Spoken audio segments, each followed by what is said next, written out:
Hello, my name is Christian Mose. I'm from Fort Lauderdale, Florida, but I go to UAT. I'm a 6th-year PhD candidate in the Genetics and Genomics program. I'm currently in Dr. Christopher Volpe's lab, and I'm studying Friedreich's ataxia, which is the disease that I also have. And my overall goal is to essentially be someone to help bridge the gap between the lay public and science. And the reason that I wanted to go to UF is because my doctors here, I participate in research studies and clinical trials for my disease here. Chandra, who's already graduated from this PhD program, was essentially my stepping stone, and I just followed her from USF to UF. In general, ataxia is coordination imbalance, so it's going to be anything that really affects your cerebellum, and there are a bunch of different types of ataxia. The ataxia that I have is called Friedreich's ataxia,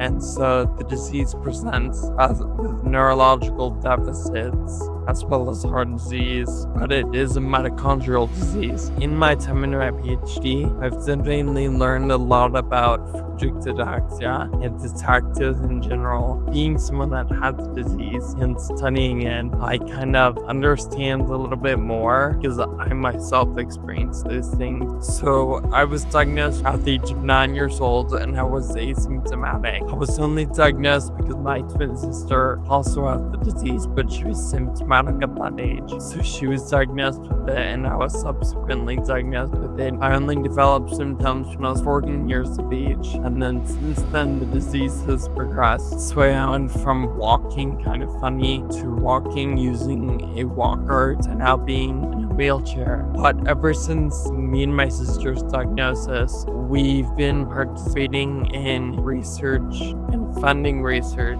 We've been trying to increase awareness of the disease because it is so rare. And so the more people that know about it, hopefully the more will join in our fight to cure the disease. Most recently, I participated in a very cool FA awareness campaign where I got to go to Bill Nye, the science guy's lab, and I got to go and be a part of his lab, help raise awareness for my disease. So I truly felt like a scientist, even though I already am. So my service dog, her name is Artemis. I got her over 2 years ago. She's about to turn 3. She is a Dutch Shepherd. I have trained her myself, and she goes to work with me. She's a very good service dog. Right now, I'm working towards obtaining my PhD in Genetics and Genomics. I hope to one day utilize that to be a public science, whether it be for a nonprofit or a pharmaceutical company, but I definitely want to help bridge the gap between science and a lay audience, so to help understand the more intricate topics that are difficult to understand.